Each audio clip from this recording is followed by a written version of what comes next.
गुरु ब्रह्म महिमा अलेख शरण। नमस्कार दर्शक वृंद, आपण मानंकु आजिर राशिफल कार्यक्रम मु एस कुमार स्वागत जनाऊँगी। प्रतिदिन निजर राशिफल जानिबा पाई गुरुकृपा यूट्यूब चैनल को सब्सक्राइब करंतु और पाखरे थिबा बेल आइकन को प्रेस करी ऑल नोटिफिकेशन ऑन करी दियंतु, जहा फଳରେ आमे जेतेबेले वीडियो अपलोड करिवो प्रथमे आपण वीडियो देखि पारिबे। आमर यही वीडियो रे आपण संपूर्ण पंचांग सहित मेष ठारू मीन पर्यंत 12 गोटी राशिर राशिफल विषय रे जानि पारिबे। वीडियो को दया करी शेष पर्यंत देखंतु। वीडियोटी भल लागिथिले वीडियो को लाइक करंतु एवं आपणक प्रियजन पाखु शेयर करी जणांतु। एबे आसंतु जानिबा आज दिनर संपूर्ण पंचांग विषय। आज 2024 मसीहा नवेम्बर मास 27 तारिख बुधवार, दिल्ली स्वराब्द सन 1432 साल, स्वाधीन भारताब्द 78 वर्ष, महिमाद 197 वर्ष। उत्कल गजपति श्री श्री गजपति दिव्यसिंहदेव महाराजांकर 68 अंक।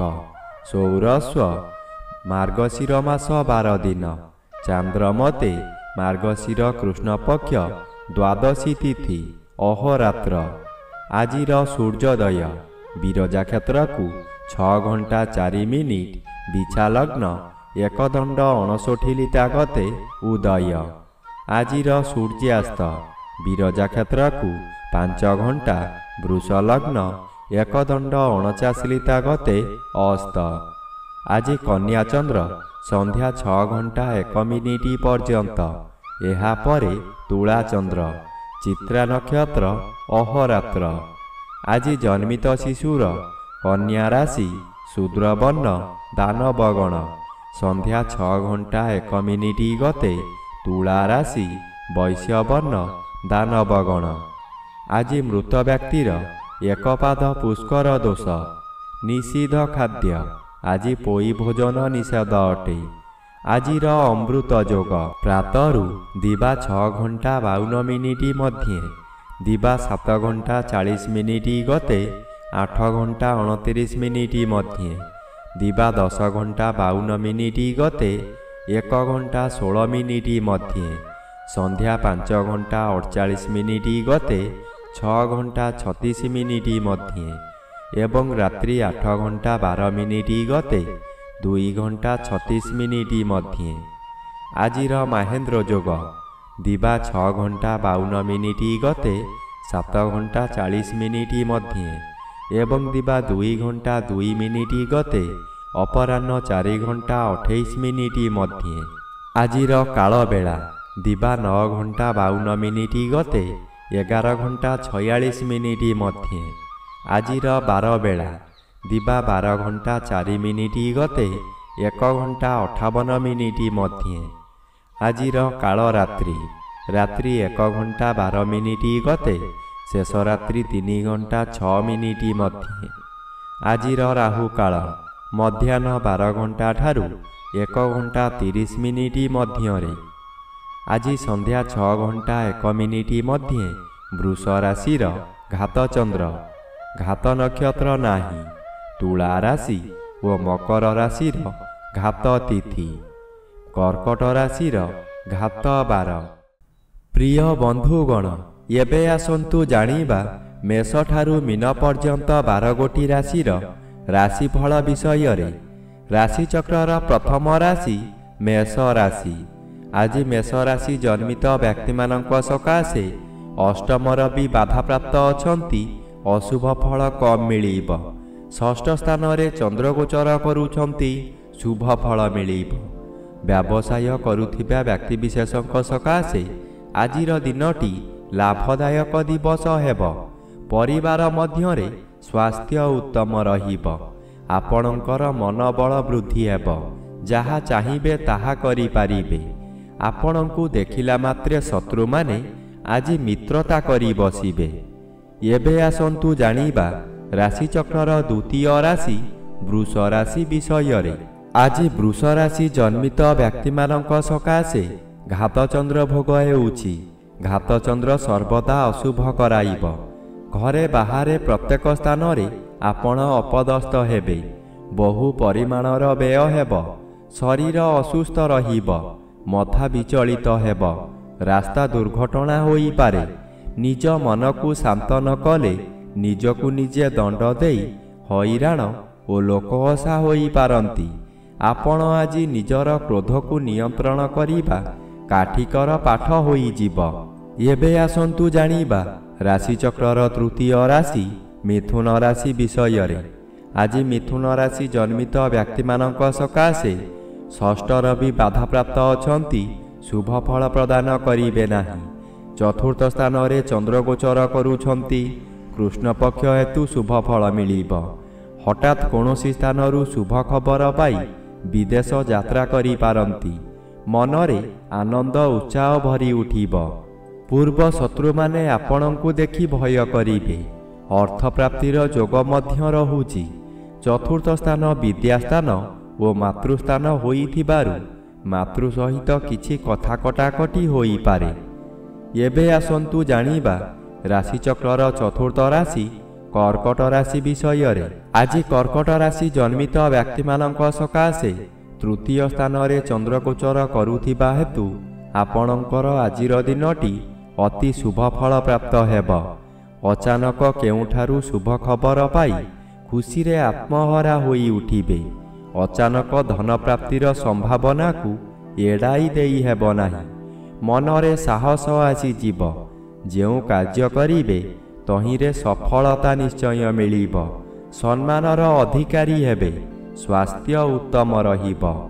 ଏବେ ଆସନ୍ତୁ ଜାଣିବା ରାଶିଚକ୍ରର ପଞ୍ଚମ ରାଶି ସିଂହ ରାଶି ବିଷୟରେ। ଆଜି ସିଂହ ରାଶି ଜନ୍ମିତ ବ୍ୟକ୍ତିମାନଙ୍କ ସକାଶେ ଚତୁର୍ଥ ସ୍ଥାନରେ ରବି ଓ ଦ୍ୱିତୀୟ ସ୍ଥାନରେ ଚନ୍ଦ୍ରଗୋଚର କରୁଥିବାରୁ ଆପଣ ଆଜି ଯାହା ଚାହିଁବେ ତାହା କରି ନ ପାରିବାରୁ ସମାଲୋଚିତ ହେବେ।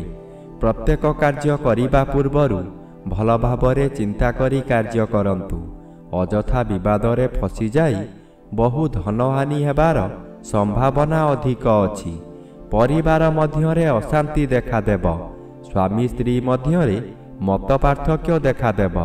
ଏବେ ଆସନ୍ତୁ ଜାଣିବା ରାଶିଚକ୍ରର ଷଷ୍ଠ ରାଶି କନ୍ୟା ରାଶି ବିଷୟରେ। ଆଜି କନ୍ୟା ରାଶି ଜନ୍ମିତ ବ୍ୟକ୍ତିମାନଙ୍କ ସକାଶେ ଶ୍ରୀଚନ୍ଦ୍ର ଗୋଚରରେ ଭ୍ରମଣ କରୁଛନ୍ତି। ଶୁଭ ଫଳ ମିଳିବ। ପରିବାର ମଧ୍ୟରେ ସ୍ୱାଦିଷ୍ଟ ଭୋଜନ ପ୍ରସ୍ତୁତ କରି ଆହାର କରିବେ। ଆଜି କିଛି ନୂତନ ବସ୍ତ୍ର ଅଳଙ୍କାର କିମ୍ବା ଗୃହ ଉପକରଣ ଖରିଦ କରିବେ। ତୃତୀୟ ରବି ବାଧାପ୍ରାପ୍ତ ଅଛନ୍ତି। ଅର୍ଥ ଆସିବ ବୋଲି ଚାତକ ପକ୍ଷୀ ପରି ଅନାଇଥିବେ। ବହୁ ବିଳମ୍ବରେ ଅର୍ଥ ଆସିବ। ଆପଣ ଆପଣଙ୍କର ସ୍ୱାଧୀନତା ହରାଇ ବସିବେ। ଚାକିରି କ୍ଷେତ୍ରରେ ଅପମାନିତ ହୋଇପାରନ୍ତି। ଏବେ ଆସନ୍ତୁ ଜାଣିବା ରାଶିଚକ୍ରର ସପ୍ତମ ରାଶି ତୁଳା ରାଶି ବିଷୟରେ। ଆଜି ତୁଳା ରାଶି ଜନ୍ମିତ ବ୍ୟକ୍ତିମାନଙ୍କ ସକାଶେ ଦ୍ୱାଦଶ ଚନ୍ଦ୍ର କୃଷ୍ଣପକ୍ଷ ହେତୁ କିଛି ଶୁଭ ଫଳ ପ୍ରଦାନ କରିବେ। ଦ୍ୱିତୀୟ ରବି ବାଧାପ୍ରାପ୍ତ ଅଛନ୍ତି। ଅଶୁଭ ଫଳ ପ୍ରଦାନ କରିବେ ନାହିଁ। ଦୁଶ୍ଚିନ୍ତା ମନରୁ ହଟିଯିବ। ଉତ୍ତମ ଆୟ ହେବ। ଅର୍ଥ କାରବାରରେ ଉନ୍ନତି ଆସିବ। ଜୁଆ ଲଟେରୀରେ ଭାଗ ନେଇ ଉନ୍ନତି କରିବେ। ମନ ଖୁସିରେ ବହୁ ତୀର୍ଥସ୍ଥାନକୁ ଗମନ କରିବେ। ଯେକୌଣସି ଉପାୟରେ ଅର୍ଥପ୍ରାପ୍ତି ହେବ, କିନ୍ତୁ ଆୟବ୍ୟୟ ପ୍ରାୟତଃ ସମାନ ରହିବ। ଏବେ ଆସନ୍ତୁ ଜାଣିବା ରାଶିଚକ୍ରର ଅଷ୍ଟମ ରାଶି ବିଛା ରାଶି ବିଷୟରେ। ଆଜି ବିଛା ରାଶି ଜନ୍ମିତ ବ୍ୟକ୍ତିମାନଙ୍କ ସକାଶେ ଏକାଦଶ ଚନ୍ଦ୍ର ଶୁଭ ଫଳ ପ୍ରଦାନ କରିବେ। ଜନ୍ମ ରବି ବାଧାପ୍ରାପ୍ତ ଅଛନ୍ତି। ଅଶୁଭ ପରିବର୍ତ୍ତେ ଶୁଭ ଫଳ ମିଳିବ। ଯେଉଁ କାର୍ଯ୍ୟ କରିବାକୁ ଚାହିଁ କରିପାରୁନଥିଲେ ତାହା କଷ୍ଟରେ ହେଉ ପଛେ କରିପାରିବେ। ପରିବାର ମଧ୍ୟରେ ଅତିଥି ସତ୍କାର କରି ଦାନ ଧର୍ମ କରିବେ। ଅନ୍ନଦାନ କରିବାର ସୁଯୋଗ ମିଳିବ। ଦେହର ତାପମାତ୍ରା ବଢ଼ିପାରେ, ଯାହାଫଳରେ ଆପଣ ବ୍ୟତିବ୍ୟସ୍ତ ହୋଇପଡ଼ିବେ। ଏବେ ଆସନ୍ତୁ ଜାଣିବା ରାଶିଚକ୍ରର ନବମ ରାଶି ଧନୁ ରାଶି ବିଷୟରେ।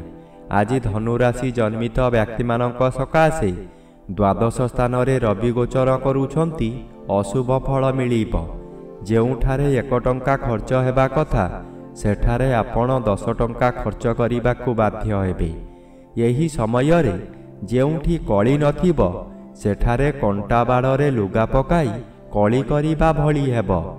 ଦଶମ ଚନ୍ଦ୍ର ଶୁଭ ଫଳ ପ୍ରଦାନ କରିବେ। ଆପଣଙ୍କ କର୍ମକ୍ଷେତ୍ରରେ ଉଚ୍ଚତର ପାହ୍ୟାକୁ ଉନ୍ନତ ହେବେ। ଏହି ସମୟରେ ନୂତନ କର୍ମ ମଧ୍ୟ ମିଳିବ। ଏବେ ଆସନ୍ତୁ ଜାଣିବା ରାଶିଚକ୍ରର ଦଶମ ରାଶି ମକର ରାଶି ବିଷୟରେ। ଆଜି ମକର ରାଶି ଜନ୍ମିତ ବ୍ୟକ୍ତିମାନଙ୍କ ସକାଶେ ଏକାଦଶର ବି ବାଧାପ୍ରାପ୍ତ ଅଛନ୍ତି ଅଶୁଭ ଓ ନବମ ଚନ୍ଦ୍ର ଅଶୁଭ ଓ ଘାତ ତିଥି ଅଶୁଭ ଫଳ ମିଳିବ। ଯାହା ଚାହିଁବେ ତାହା କରି ନ ପାରି ଆପଣ ଅପସାଦ ଭୋଗିବେ। ଧର୍ମ କରିବାକୁ ଚାହିଁ ମଧ୍ୟ କରିପାରିବେ ନାହିଁ।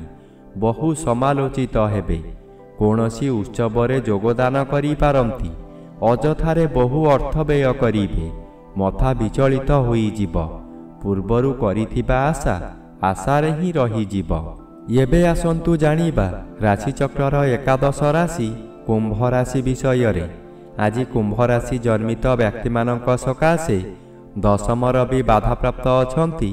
ଶୁଭ ଫଳ ପ୍ରଦାନ କରିବେ ନାହିଁ। ଅଷ୍ଟମ ସ୍ଥାନରେ ଚନ୍ଦ୍ରଗୋଚର କରୁଥିବାରୁ ଆଜି ବହୁ ଅସୁବିଧାମାନ ଦେଖାଦେବ। ଭାଇ ବନ୍ଧୁ କୁଟୁମ୍ବମାନେ ଆପଣଙ୍କୁ ବିରୋଧ କରି ଲୋକହସା କରାଇବେ। ବିଭିନ୍ନ ଦିଗରୁ କ୍ଷତି ପହଞ୍ଚାଇବେ। ଆପଣଙ୍କର ନିନ୍ଦାଗାନ କରିବେ। ବ୍ୟବସାୟରେ ଚୋରି ଡକାୟତି ହୋଇପାରେ। ଶାରୀରିକ ହେଉ କିମ୍ବା ମାନସିକ ହେଉ ଆଘାତ ଲାଗିପାରେ। ଏବେ ଆସନ୍ତୁ ଜାଣିବା ରାଶିଚକ୍ରର ଦ୍ୱାଦଶ ବା ଶେଷ ରାଶି ମୀନ ରାଶି ବିଷୟରେ। ଆଜି ମୀନ ରାଶି ଜନ୍ମିତ ବ୍ୟକ୍ତିମାନଙ୍କ ସକାଶେ ନବମର ବି ବାଧାପ୍ରାପ୍ତ ଅଛନ୍ତି। ଅଶୁଭ ଫଳ ପ୍ରଦାନ କରିବେ ନାହିଁ। ସପ୍ତମ ସ୍ଥାନରେ ଚନ୍ଦ୍ରଗୋଚର କରୁଛନ୍ତି। ଶୁଭ ଫଳ ପ୍ରଦାନ କରିବେ। ବିଦେଶରୁ ଧନାଗମର ସୁଯୋଗ ମିଳିବ।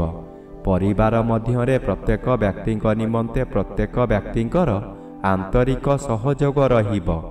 ଉତ୍ତମ ରୂପେ ବ୍ୟବସାୟ ଚାଲିବ। ଆଶାଠାରୁ ଅଧିକ ଲାଭ କରିବେ। ପରିବାରକୁ ନୂତନ ବନ୍ଧୁ ଆସିପାରନ୍ତି। ଅବିବାହିତ ମାନଙ୍କର ବିବାହ ପ୍ରସ୍ତାବ ଆସିପାରେ।